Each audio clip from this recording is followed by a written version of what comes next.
With the thunder of hoofbeats and the crack of musket fire, United States and Mexican soldiers met on the Rio Grande. On April 25, 1846, Captain Seth Thornton and his 63-man scout party approached the settlement of Rancho Carrecitos in search of Mexican forces. Suddenly, Mexican infantry and cavalry troops appeared from behind, trapping the Americans between the river and a line of 1,200 troops. Thornton's men tried to break the line, but Mexican soldiers opened fire, killing 11 and capturing Thornton and 45 of his men.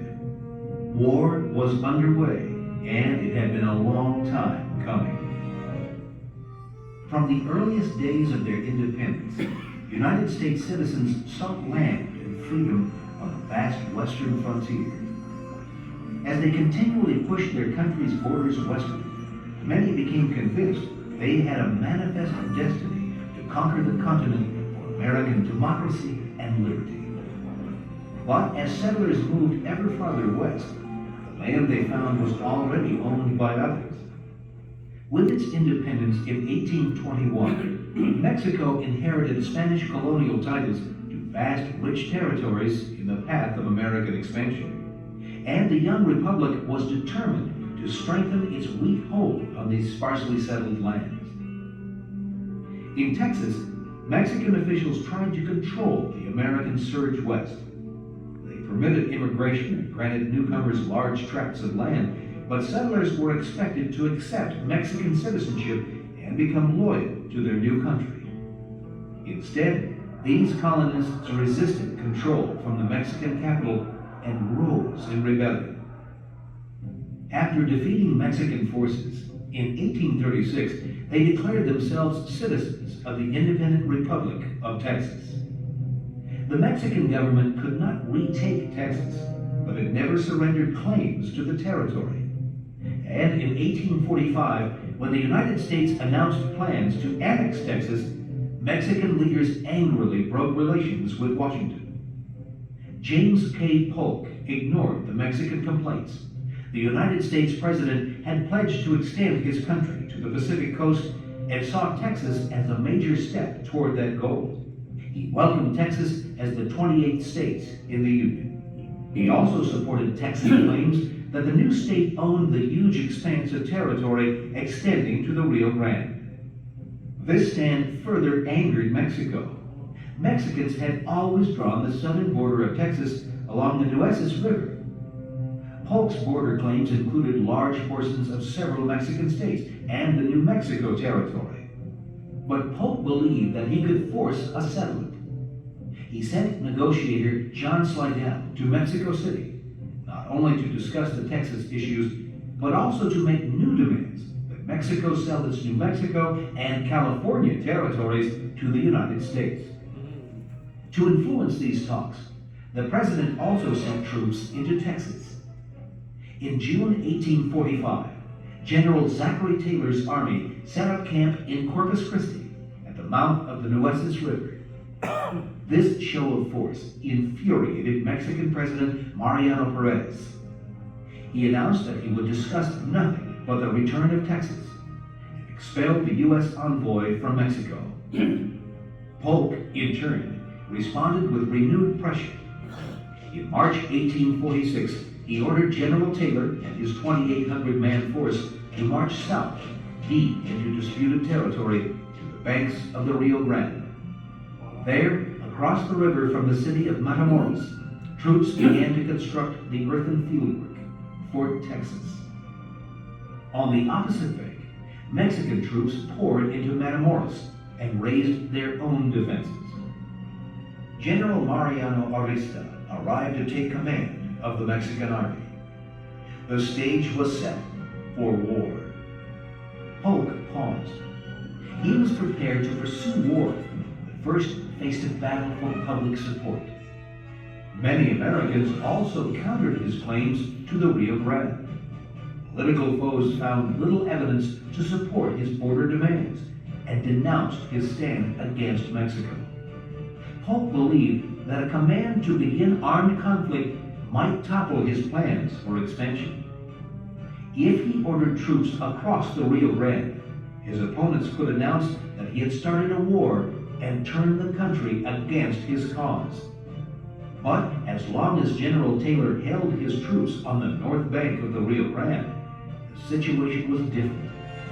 If the Mexican army crossed the river and challenged U.S. troops in disputed territory, Polk could present Mexico as the aggressor and rally support for the war.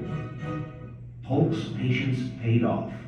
Mexican President Paredes had called the annexation of Texas an act of war, and he denounced the American march to the Rio Grande as an additional invasion of Mexico. Mexican soldiers were willing to cross the river, and on April 25, 1846, attacked the U.S. Scout Party at Carrecitos. To them, the skirmish was an act of national defense. Polk made the same case. On May 11, he proclaimed, "Mexico has invaded our territory and shed American blood upon the American soil." Taking advantage of public outrage, he overcame voices of opposition and called for war. Neither army on the Rio Grande had waited for this formal declaration.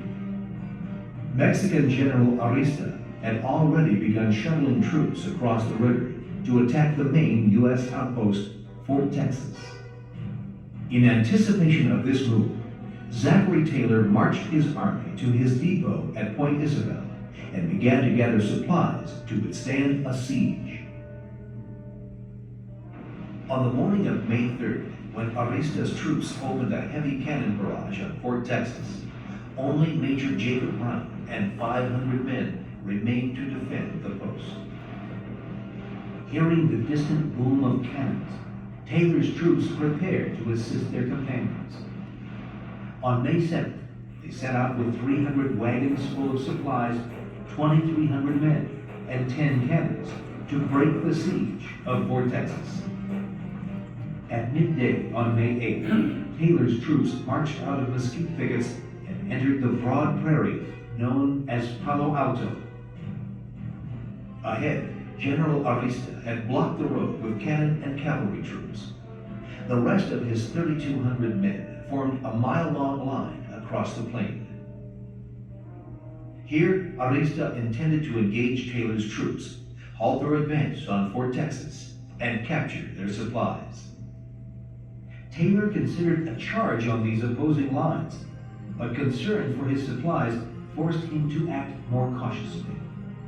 When Mexican cannons boomed, he held back his troops and instead rolled artillery forward to return the fire. This decision shaped the battle. The heavy American guns, firing exploding shells, tore huge gaps in the Mexican lines. With each blast, a charge seemed less necessary. The Mexican guns were less effective. The ancient cannons fired solid balls that often fell short or wide of their mark and caused little damage. One well-placed shot mortally wounded the U.S. Artillery Commander Major Samuel Ringgold, but brought little relief from the opposing fire. The Mexican troops struggled to take the offensive. Twice, General Arista directed cavalry charges on the U.S. flanks, hoping to capture the American supplies. But both times, American cannon crews rushed their light artillery to meet the charge. The quickly repositioned, rapidly fired guns, known as flying artillery, showered the oncoming lancers with a blistering fire and turned back the strongest part of the Mexican army. The artillery exchange continued until nightfall forced a ceasefire. As the battle ended, the U.S. forces counted only 5 dead and 53 wounded. Mexican casualties were unknown, and General Taylor expected the battle to resume at daylight. When the U.S. troops arose on May 9th, they found Arista had withdrawn. Crossing the field, they discovered more than 100 Mexicans had died in the cannon exchange, and equal numbers suffered serious injury. It was truly a shocking sight, one American officer recalled. Our artillery had literally mowed them down. There were heaps of dead lying hither and yon, with the most ghastly wounds I ever saw. Still determined to hold the siege of Fort Texas, Arista had withdrawn his troops to Resaca de la Palma. The Mexican general positioned his men along the banks of this former riverbed, believing its heavy brush would protect them from the devastating cannon fire. General Taylor pursued Arista to the Resaca, and leaving his supply train at Palo Alto, arrived better prepared to take the offensive. Taylor again used his artillery to blast along the roadway, but he also ordered his troops to advance into the dense undergrowth. The two armies engaged in fierce hand-to-hand combat in these thickets. Taylor's troops, well trained in this type of warfare, found their way across the waterway and methodically pushed back the less experienced Mexicans. At the same time, General Taylor ordered Captain Charles May's dragoons to silence the Mexican artillery blocking the roadway. In a dramatic charge, May and his men galloped through Mexican lines, scattered their gun crews, and seized the Mexican cannons. They also captured General Romulo Diaz de la Vega, who had bravely faced the charge and refused to abandon his post. With the Mexican cannon silenced, U.S. troops advanced rapidly and poured from the brush into General Arista's headquarters. Unable to turn the tide, Mexican defenders began a full retreat, leaving behind 160 dead, 228 wounded, and 159 missing in action. Mexican soldiers were stunned by the defeat. "If I had with me yesterday $100,000 in silver," said General Diaz de la Vega, "I would have bet the whole of it that no 10,000 men on earth could drive us from our position." American losses at Resaca de la Palma numbered 45 killed and 97 wounded, but the victory ended the 6-day siege of Fort Texas. The fort defenders had withstood the bombardment with only 2 casualties, one of them Major Jacob Brown, for whom the post was renamed. In the aftermath of Resaca de la Palma, American soldiers were weary but confident. "We have routed their army," wrote Lieutenant George Meade, "and I now believe the war will soon be ended." But the young American officer misread Mexican resolve. War would not end quickly. Following the occupation of Matamoros on May 18, 1846, Taylor's army would spend months trying to subdue northern Mexico with hard-fought battles at Monterrey and Buena Vista. Almost a year later, as the Mexican government still refused to surrender, General Winfield Scott opened a new front with an attack on the port of Veracruz.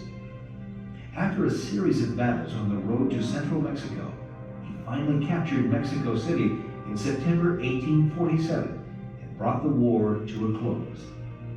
In February 1848, negotiators finally agreed to peace terms. In surrendering claims to Texas, accepting the Rio Grande boundary, and ceding rights to New Mexico and California, Mexico lost half of its national territory. And with a payment of $15 million, the United States added land that would become all or part of 7 new states and doubled the size of the nation. Memories of the first battles lingered throughout these events.